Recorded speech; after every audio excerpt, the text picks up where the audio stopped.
Bismillahirrahmanirrahim. Assalamualaikum warahmatullahi wabarakatuh. Sobat-sobat, kita bersama lagi di channel saya dalam dakwah Islam pencerahan. Sobat-sobat, ada lagi yang mencoba membantah sobat-sobat bahwa tahlilan itu berasal dari agama Hindu yang diadopsi, dimodifikasi oleh Sunan Kalijaga. Ya, dengan alasan, menurut saya, alasan ini sangat naif, sobat-sobat. Dan mana mungkin bisa menggugurkan, mematahkan apa yang disampaikan oleh seorang mu'alaf dari kasta Brahmana, mantan pendeta agama Hindu, yang akhirnya hijrah ke dalam agama Islam, yaitu Ustadz Abdul Aziz, yang menyampaikan dengan dokumen yang jelas, fakta, dan berdasarkan agama kitab Weda, kitab suci agama Hindu. Sobat-sobat,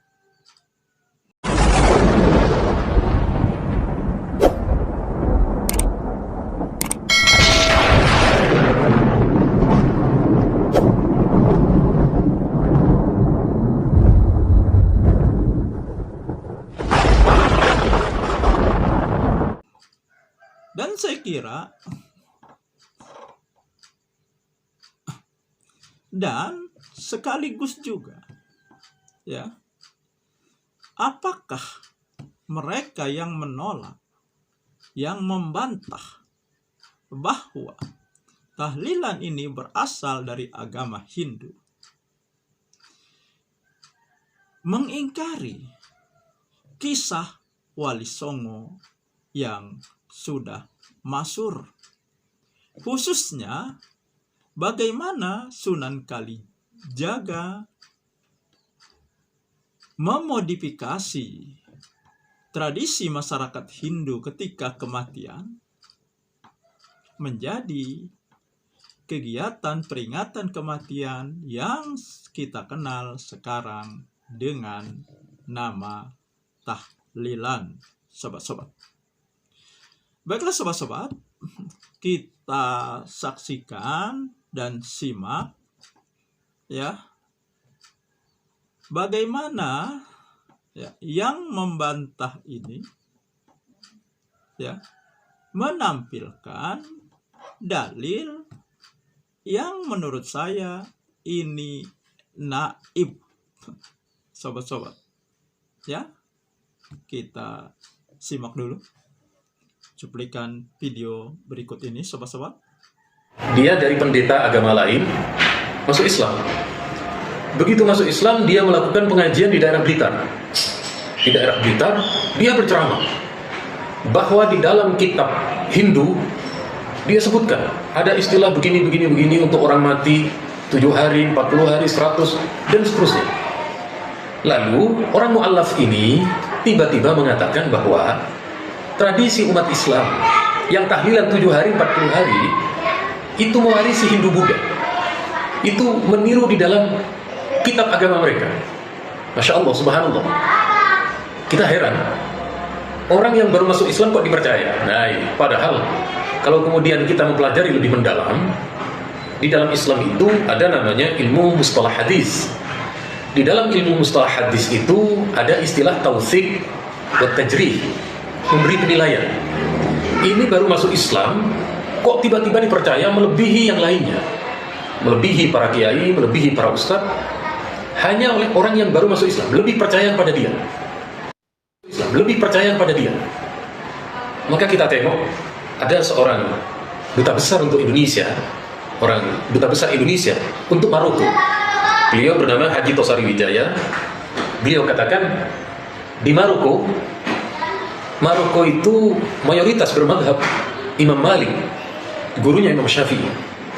Kemudian kata beliau, di Maroko ada 98% penduduknya beragama Islam, Muslim, 98%. Di Maroko tidak ada riwayat ada Hindu Buddha dulu ke sana. Akan tetapi di Maroko ada kebiasaan umat Islam berupa tahlil 7 hari itu, 40 hari, 100 dan seterusnya. Padahal sekali lagi di sana tidak ada Hindu Buddha. Oleh karena itu, dengan sendirinya menjadi gugur, menjadi batal. Tuduhan bahwa kita di sini mengamalkan 7 hari, 40 hari dengan tuduhan warisan Hindu Buddha tidak betul. Karena di sana ada negeri umat Islam yang mayoritas 98% Muslim, mereka amalannya sama seperti kita. Mau meniru dari mana mereka? Di sana tidak ada yang dituduhkan seperti itu. Ya, itulah sobat-sobat.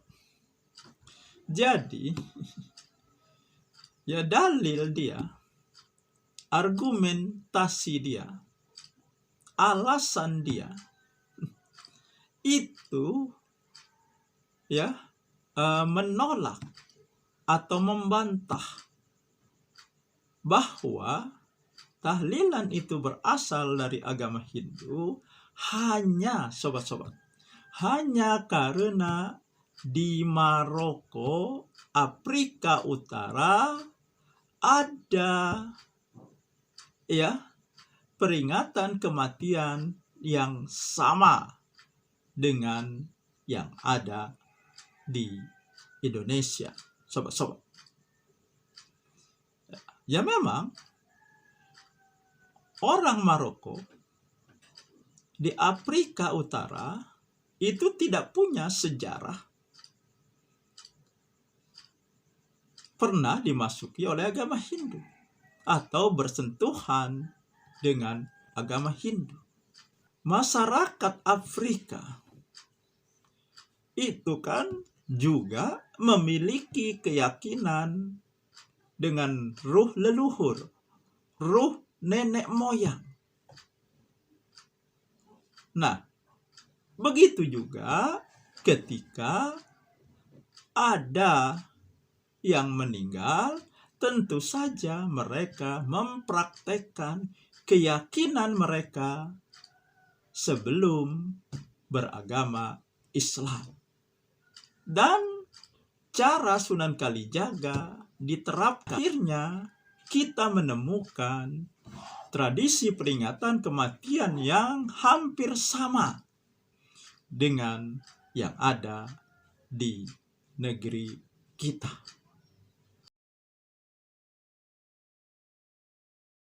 Sejarah awal mula tahlilan di tanah Jawa.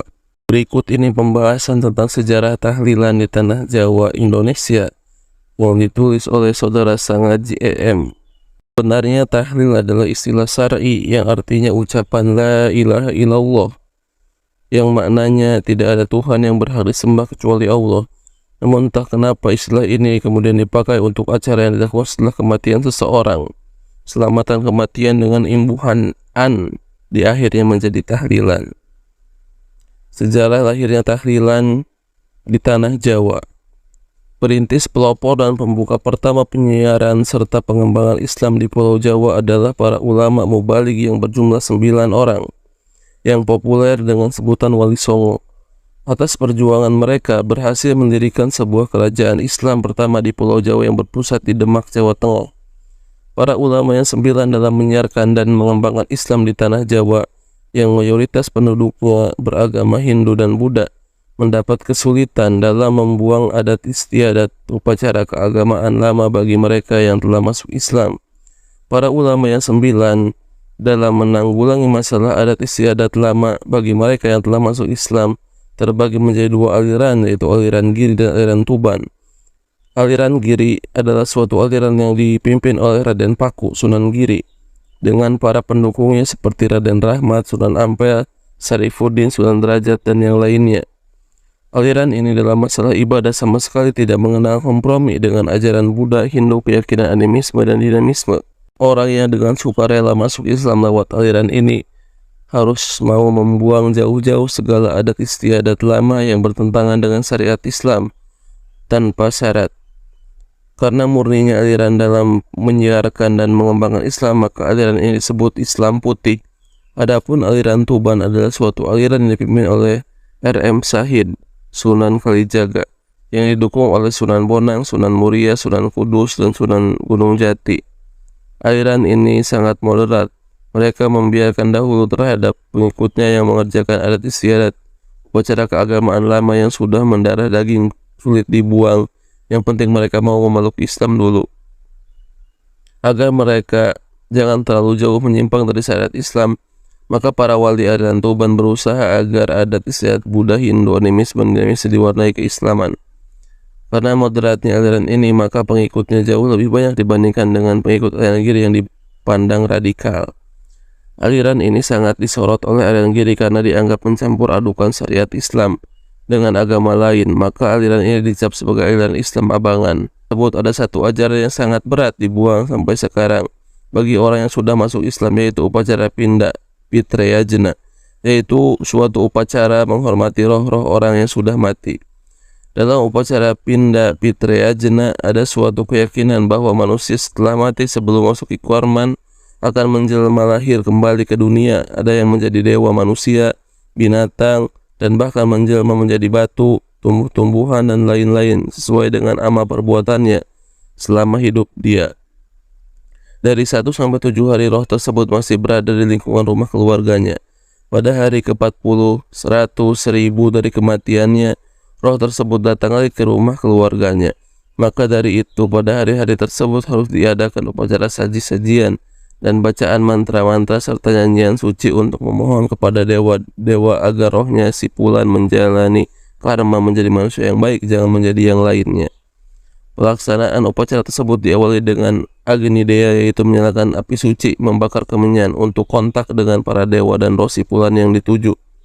Selanjutnya diteruskan dengan menghidangkan sajian-sajian berupa makanan, minuman, dan lain-lain untuk dipersembahkan ke para dewa. Kemudian dilanjutkan dengan bacaan mantra-mantra dan nyanyian-nyanyian suci oleh para pendeta agar permohonannya dikabulkan. Musyawarah para wali.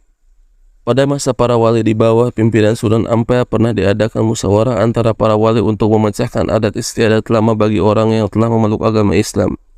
Dalam musyawarah tersebut, Sunan Kalijaga selaku ketua aliran Tuban mengusulkan kepada majelis musyawarah agar adat istiadat lama yang sulit dibuang, termasuk dalamnya upacara Pinda Pitrayajna, dimasukkan unsur keislaman. Usulan tersebut menjadi masalah yang serius pada waktu itu sebab para ulama tahu benar bahwa upacara kematian, adat lama, dan selainnya sangat menyimpang dengan ajaran Islam yang sebenarnya. Mendengar usulan Sunan Kalijaga yang penuh diplomatis itu, Sunan Ampel selaku penghulu para wali pada waktu itu dan sekaligus menjadi ketua sidang musyawarah mengajukan pertanyaan sebagai berikut. Apakah tidak dikhawatirkan di kemudian hari bahwa adat istiadat lama itu nanti akan dianggap sebagai ajaran Islam? Sehingga kalau demikian nanti apakah hal ini tidak akan menjadi bid'ah? Sunan Kalijaga menjawab, biarlah nanti generasi setelah kita, ketika Islam telah tertanam di hati masyarakat, yang akan menghilangkan budaya tahlilan itu. Lalu pertanyaan Sunan Ampel tersebut kemudian dijawab pula oleh Sunan Kudus sebagai berikut. Saya sangat setuju dengan pendapat Sunan Kalijaga. Sekalipun Sunan Ampel, Sunan Giri, dan Sunan Derajat sangat tidak menyetujui, akan tetapi mayoritas anggota musyawarah menyetujui usulan Sunan Kalijaga. Maka hal tersebut berjalan sesuai dengan keinginannya. Mulai saat itulah secara resmi berdasarkan hasil musyawarah, upacara dalam agama Hindu yang bernama Pinda Pitrayajna dilestarikan oleh orang-orang Islam aliran Tuban, yang kemudian dikenal dengan nama Nelung Dino 3 hari, Nitung Dina 7 hari, Ngetang Puluh 40 hari, Nyatu 100 hari, dan Nyewu 1000 hari. Dari akibat lunaknya aliran Tuban, maka bukan saja upacara seperti itu yang berkembang subur, Akan tetapi keyakinan animisme dan dinamisme serta upacara-upacara adat lain ikut berkembang subur. Maka dari itu tidaklah heran muridnya Sunan Kalijaga sendiri yang bernama Syekh Siti Jenar merasa mendapat peluang yang sangat luasa untuk memadukan ajaran Hindu dalam Islam. Dari hasil olahannya maka lahir suatu ajaran kepercayaan yang berbau Islam dan tumbuhlah apa yang disebut dengan Manunggaling Kaula Gusti, yang artinya Tuhan menyatu dengan tubuhku. Maka tata cara untuk mendekatkan diri kepada Allah Ta'ala lewat sholat, puasa, zakat, haji, dan lain sebagainya tidak usah dilakukan. Sekalipun Syekh Siti tidak berhasil dibunuh, akan tapi murid-muridnya yang cukup banyak sudah menyebar di mana-mana. Dari itu maka kepercayaan seperti itu hidup subur sampai sekarang.